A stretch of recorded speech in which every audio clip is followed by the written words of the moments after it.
Uma pessoa está perguntando a respeito de alguém que estava com uma enfermidade e que tinha muita vontade de ficar curada, mas não conseguiu.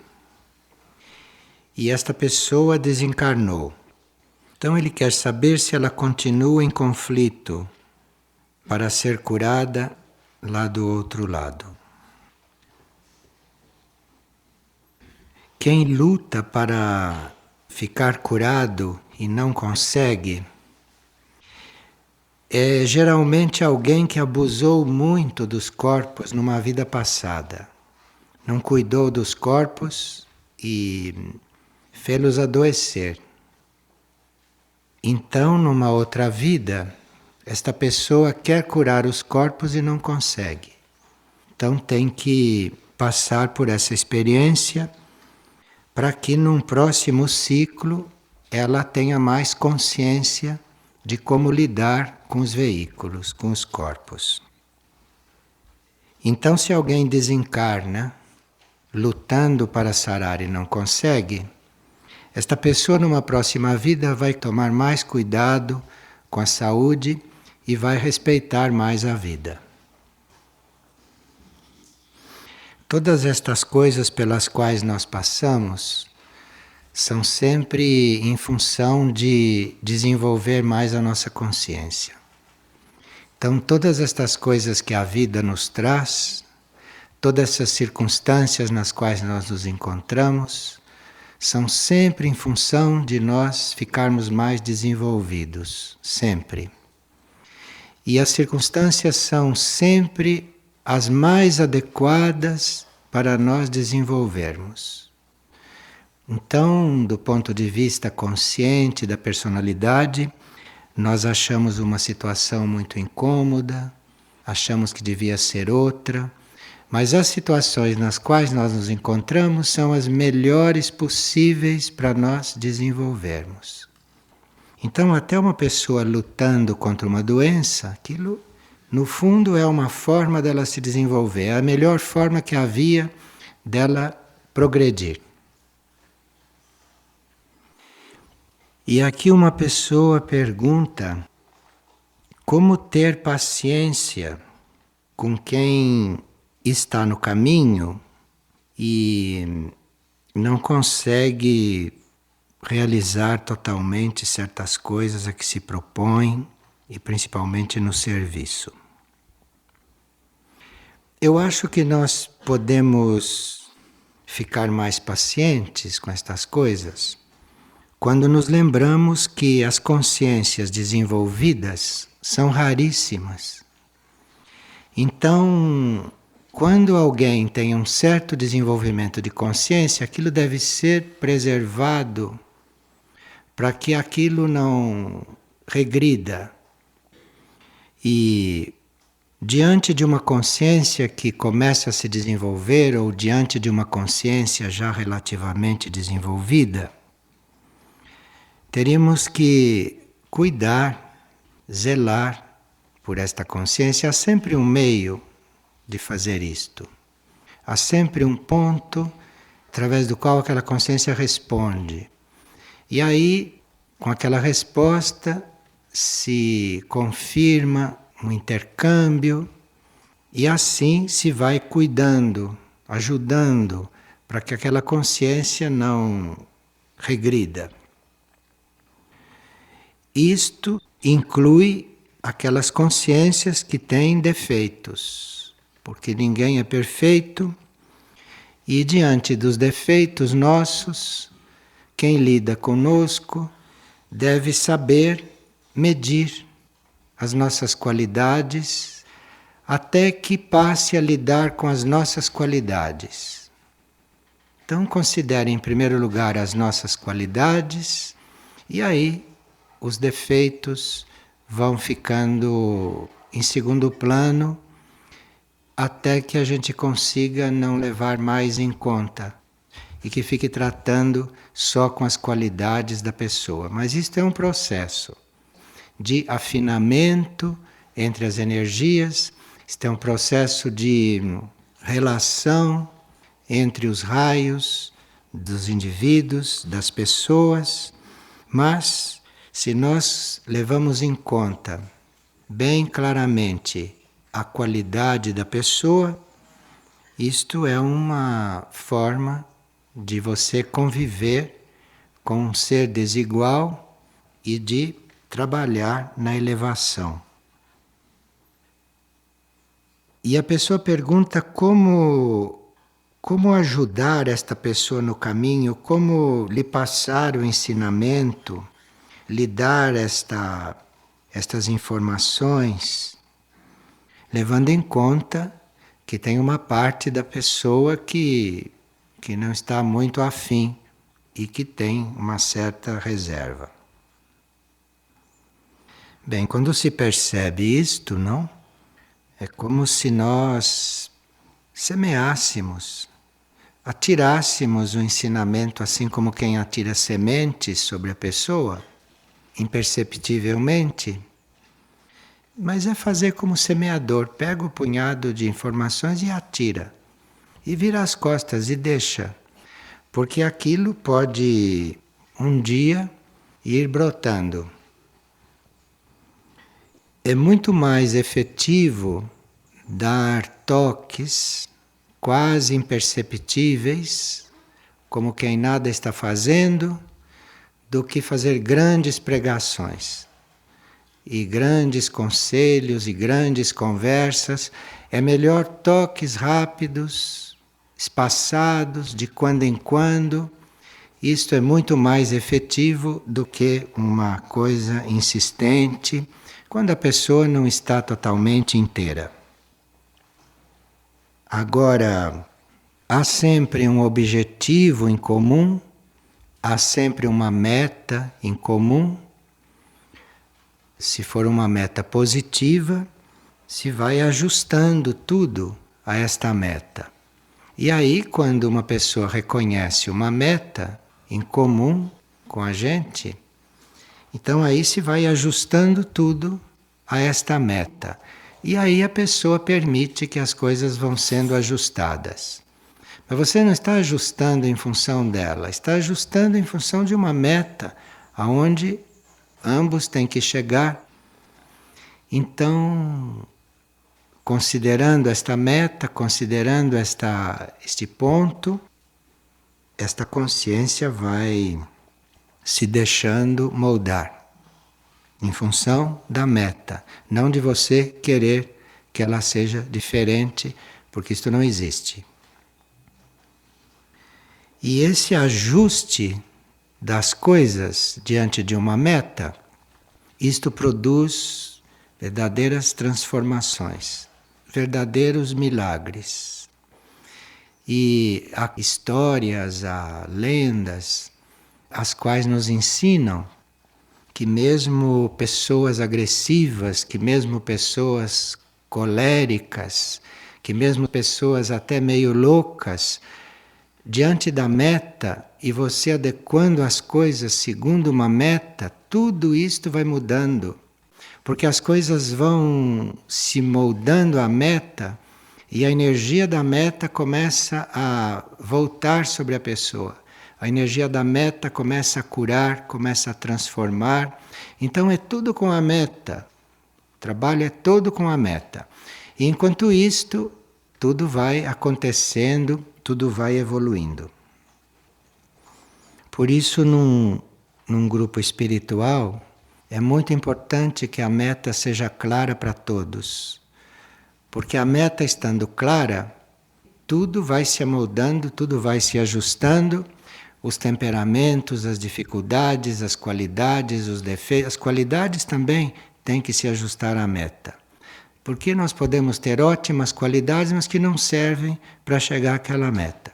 Então não é só os defeitos, as nossas capacidades, tudo tem que ser ajustado. Nada está totalmente em sintonia. Então, quando a meta é clara, isto tudo vai acontecendo. E aí o grupo vai se tornando homogêneo. às vezes nem é muito útil estar tratando diretamente com o indivíduo, da coisa do indivíduo. Você precisa cuidar da meta, precisa manter a meta clara, tudo indo para a meta, vendo se as coisas estão indo para a meta. Se a coisa está saindo da meta, você põe no lugar e aquilo vai ajustando tudo, moldando tudo.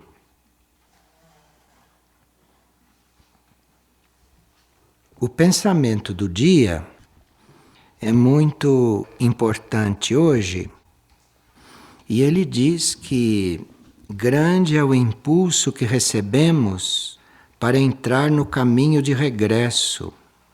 Então, este caminho de regresso, no qual todos nós estamos, é um caminho de retorno, de volta ao nosso centro interno. Porque o nosso centro interior, a nossa mônada, até agora se exteriorizou, se aprofundou na matéria, teve um trabalho de descida nos níveis materiais até que chegamos em um corpo material, em um corpo físico denso, sólido. Então, o caminho do retorno é exatamente esta mônada que se projetou até este ponto em que nós estamos, ponto mais material, e agora ela tem que se recolher, ela tem que recolher esta energia, recolher esta vida. Então este ser vai retornando para a sua essência interna, vai retornando para o seu centro interior. E isto é uma lei, esta lei do retorno, ou esta lei do regresso. Isto é uma lei na qual todos estão, porque quem está aqui, bem manifestado, seu próximo passo é retornar para os planos internos e para a vida imaterial. Então todos nós estamos sob esta lei de alguma maneira. Mas nem todos nós estamos preparados para seguir esta lei. A lei está aí agindo. Tanto assim que de quando em quando nós nos desencarnamos. O que é a desencarnação? Por que nós estamos na lei da desencarnação? Porque a lei da desencarnação é uma oportunidade de quando em quando a gente regressar para os planos internos. Então, de quando em quando a gente desencarna. Isto é, de quando em quando nós saímos desta dimensão física. E depois de fazer isso centenas de vezes, a gente já fica mais flexível para retornar, para sair desta densidade. E a gente diz que nem todos estão aptos a viver esta lei pela própria dificuldade que as pessoas apresentam para desencarnar. Não veem isto como uma coisa evolutiva. Pelo contrário, isto quer dizer que não está apto ainda a viver esta lei do retorno, a viver esta lei do regresso. Mas a uma certa altura, de tanto desencarnarmos, nós vamos aprendendo, vamos ficando preparados para esta lei. Quando temos consciência do trabalho que estamos fazendo, é muito bom estar desenvolvendo a humildade.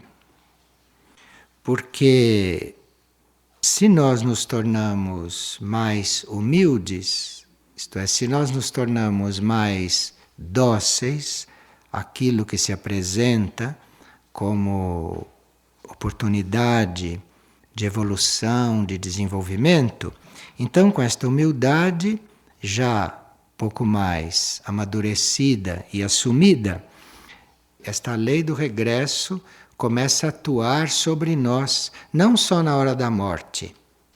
Porque a humanidade normal não quer saber de retornar. Por isto que passa pela morte, porque aí compulsoriamente tem que retornar. Até que isto vá ficando mais flexível, até que isto vá ficando mais natural para ela, este retorno. Mas aí no meio deste processo, nós podemos sim viver a lei do retorno, mesmo durante a encarnação. Durante a encarnação, nós podemos estar vivendo esta lei, mesmo sem desencarnar, mas podemos estar vivendo isto, podemos estar trabalhando isto. E a forma de nós trabalharmos esta lei do regresso, esta lei do retorno, mesmo sem estar morrendo, mesmo sem estar desencarnando, é através da renúncia. Então, cada vez que você está renunciando a alguma coisa, você está trabalhando esta lei. Todas as vezes que você tem dificuldade para renunciar a alguma coisa, para aceitar alguma coisa, você está confirmando a lei contrária. Você não está trabalhando este regresso. O que nós entendemos por renúncia é nós estarmos dispostos a deixar de viver a nossa maneira. Porque cada um de nós tem a sua forma de ser, tem a sua forma de viver, tem a sua forma de agir.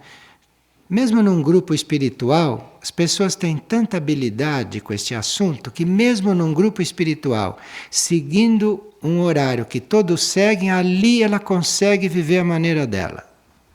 Porque isto não é só coisas externas. Isto é a pessoa continuar sendo como ela é e dando um jeito de ali ser como ela é. E de todo mundo acabar aceitando como ela é. Isto tudo são formas de você não querer renunciar, de você não estar preparado para o retorno. Então, essa renúncia, que é deixar de viver a própria maneira, é a forma de você ir entrando na lei do retorno antes de desencarnar, durante a encarnação.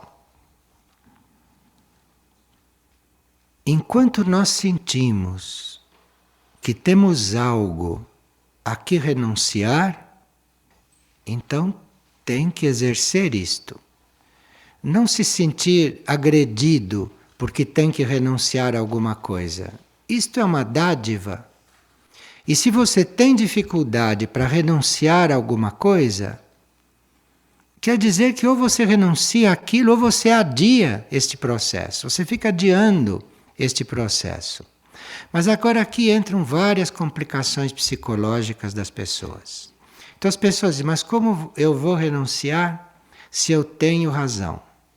Como eu vou renunciar se a razão está comigo e não com os outros? Eu vou renunciar ao quê? Olha, a pessoa não se preocupe com isto. O importante é o passo que ela tem que dar, não são os outros e nem a situação externa. O importante é o passo que ela tem que dar. Então se trata dela renunciar à sua própria forma de ser, ela internamente renuncia e faz internamente, interiormente. E se aquilo não for correto, não for bem, ela faz a renúncia. E se aquilo não estiver bem, o próprio plano, os próprios eu superiores fazem com que aquilo não possa acontecer fora. Mas a pessoa já fez aquilo dentro. Então aqui pode estar acontecendo uma coisa e a minha forma de fazer é diferente. Se eu estou na lei da renúncia, se eu estou trabalhando isto conscientemente, de forma madura, então aqui está acontecendo uma coisa completamente contra tudo o que eu acho, eu dentro de mim renuncio ao jeito que eu acho. Eu dentro de mim renuncio, seja como tem que ser. Em geral é isto que vai acontecer. Vai acontecer como tem que ser e eu vou renunciar mesmo, se já estou pronto. Agora, se eu faço este movimento como devo fazer a cada momento que passa, esteja certo ou errado, é renunciar.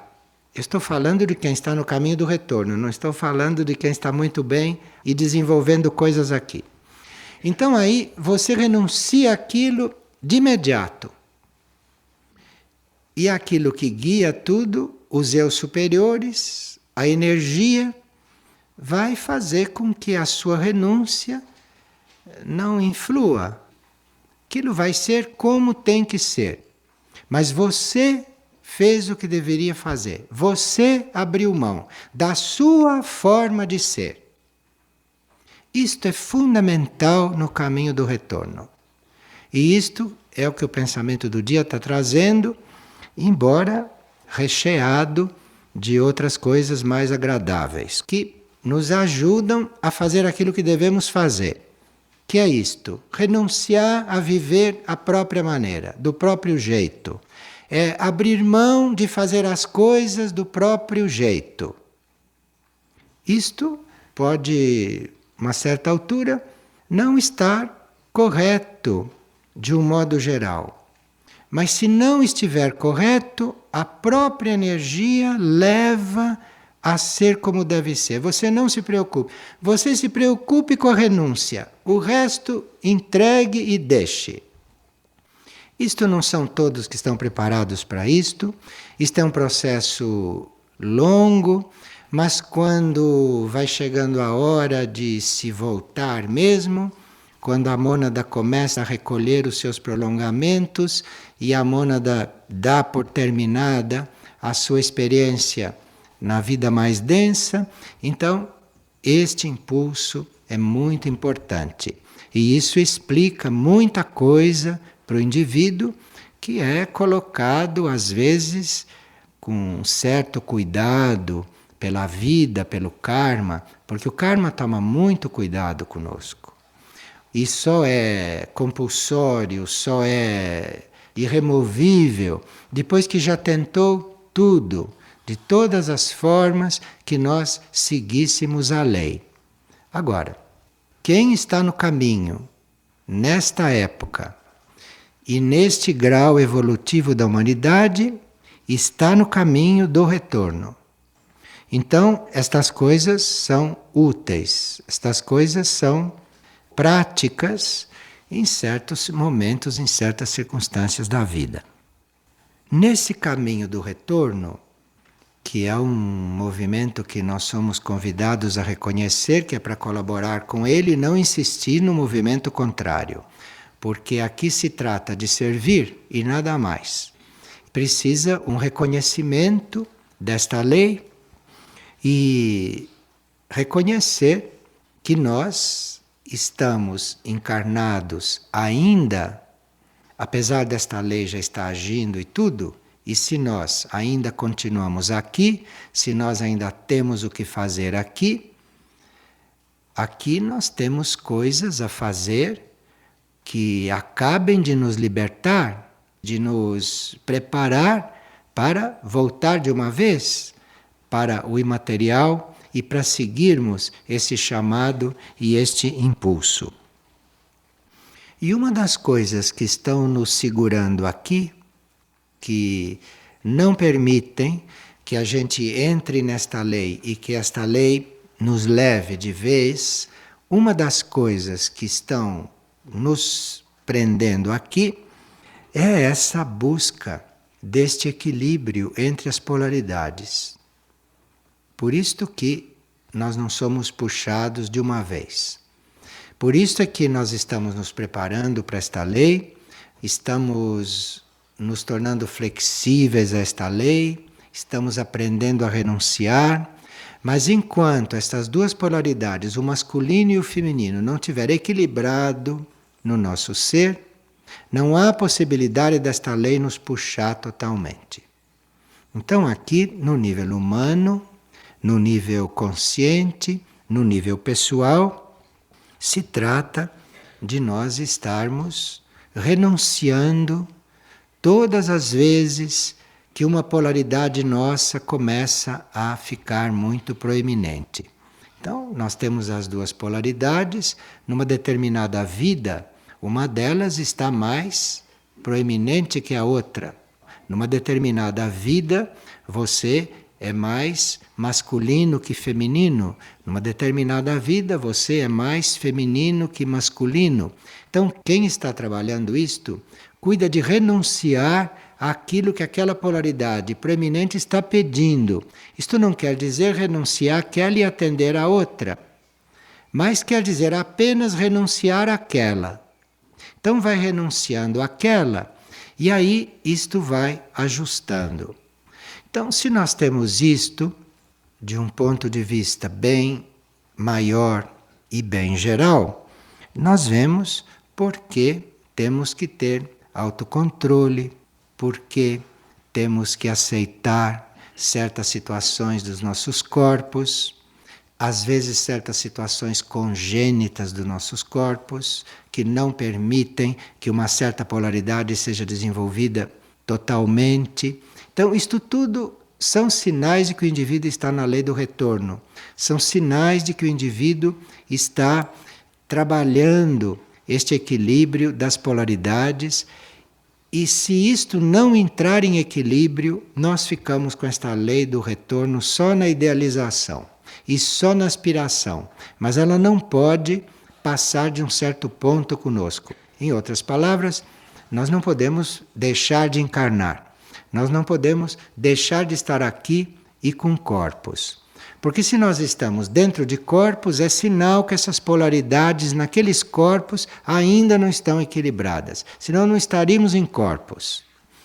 Ou estaríamos em corpos para servir, a serviço.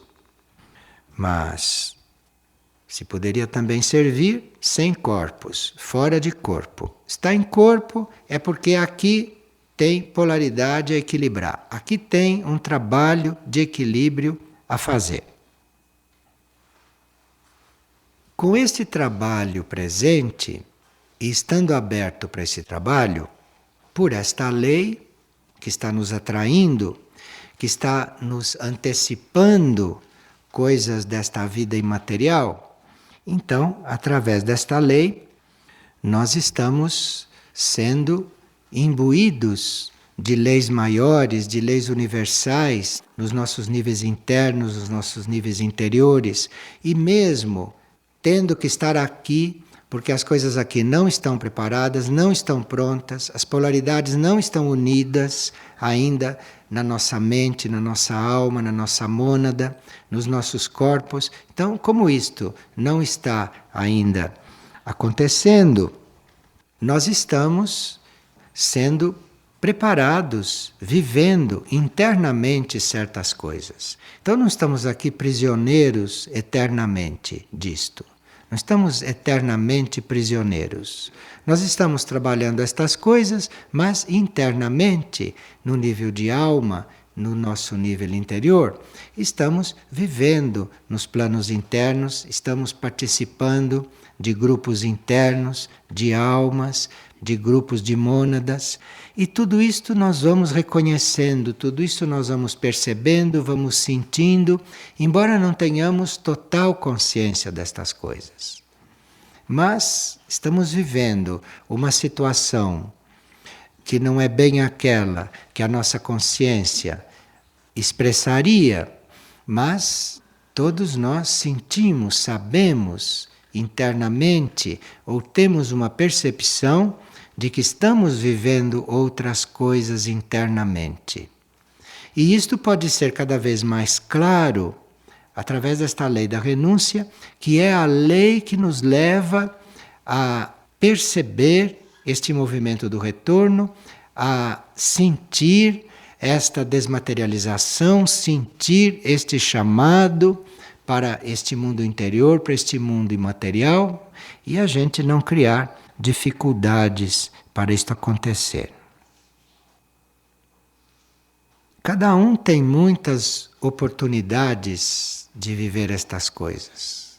Cada um tem provas no seu dia a dia que, se estão vistas por este ângulo, vão ser muito mais compreendidas, muito mais aceitas e vividas com muito mais amplitude e largueza. Vocês têm outras perguntas? Sim. Como falar assim de uma maneira tão simples só da meta? A meta é evolutiva, né? A meta é evolutiva. A meta não é muito complicada. É o passo além, é o próximo passo de uma pessoa. Como aqui para nós, num grupo espiritual, o próximo passo é deixar de viver a nossa maneira. Um grande programa.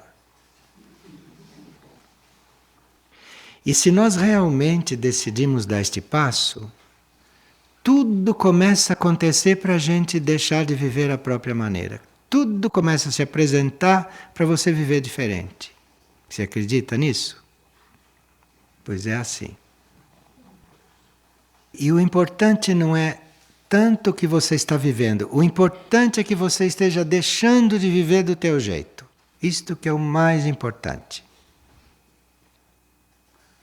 Porque enquanto isso não acontece, enquanto isso não se libera, você não está realmente livre para o serviço universal. Você está presa.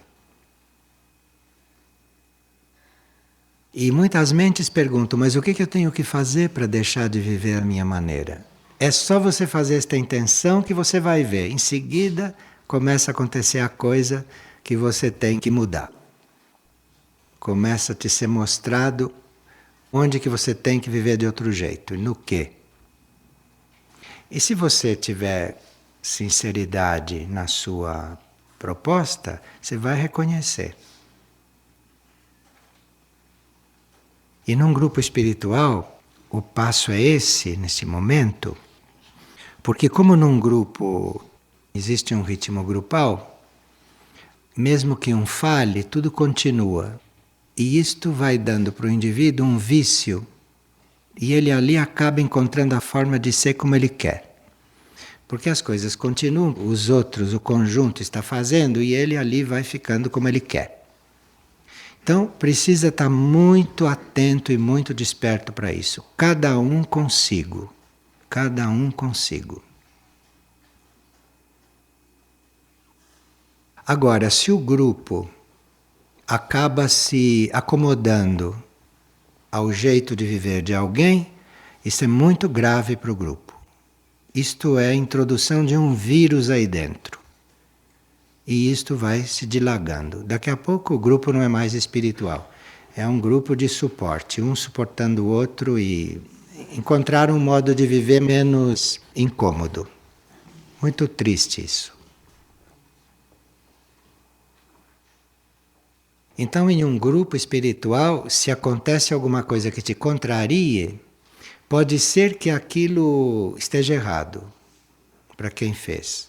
Mas se te contrariaram, olha, pegue aquilo, aceite, absorva aquilo, agradeça, não perca esta oportunidade de ser contrariada e de realmente amar aquela situação, que depois as coisas se arrumam.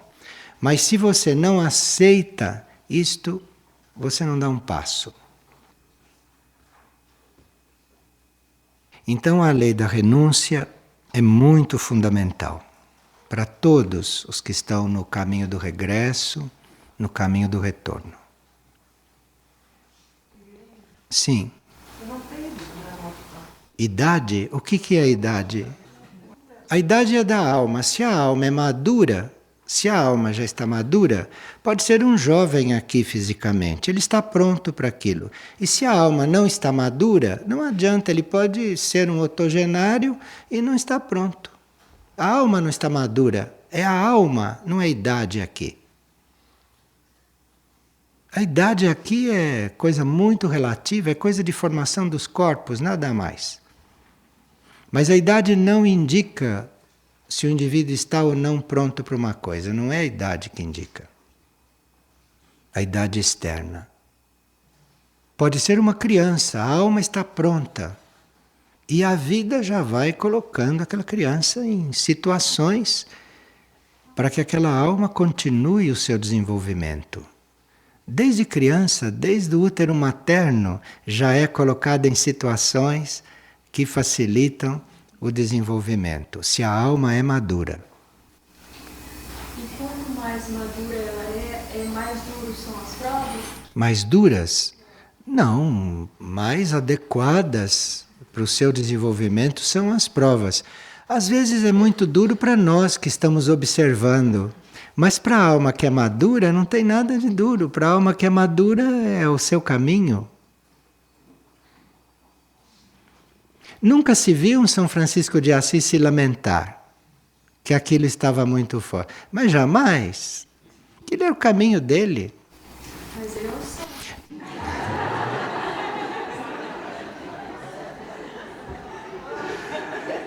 Nós é que achamos que é muito duro. É duro para nós que somos imaturos.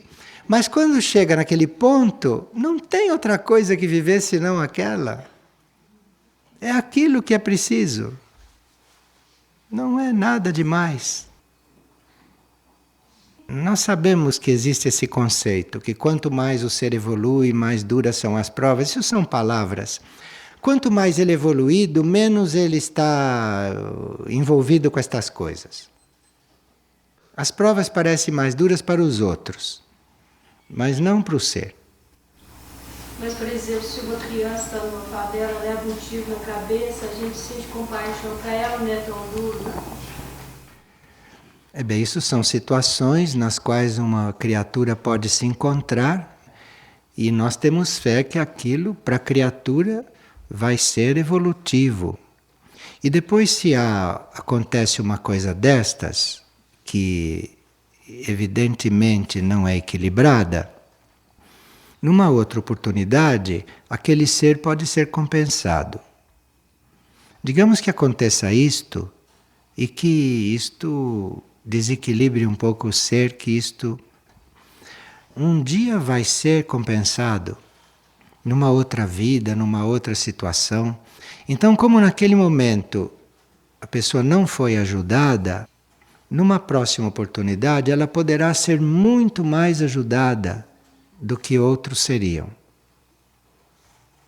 Isto pode ser compensado. Mas se aconteceu com ela, o que ela precisava daquilo? Olhe, para alguém receber um tiro na cabeça, é preciso que tenha feito isto numa vida passada, senão isto não é possível. Isto é kármico. Mesmo uma bala perdida? Não existe bala perdida. No universo não tem nada perdido. Nada. O que está perdido no universo? Nós aqui chamamos balas de balas perdidas porque não sabemos que não tem nada perdido. Tudo está sob controle. Tudo está dentro de leis. Como nós conhecemos só aquele momento da pessoa, nós só temos conhecimento desta vida da pessoa, então nós achamos que houve alguma coisa errada, mas é porque nós não conhecemos as vidas passadas da pessoa.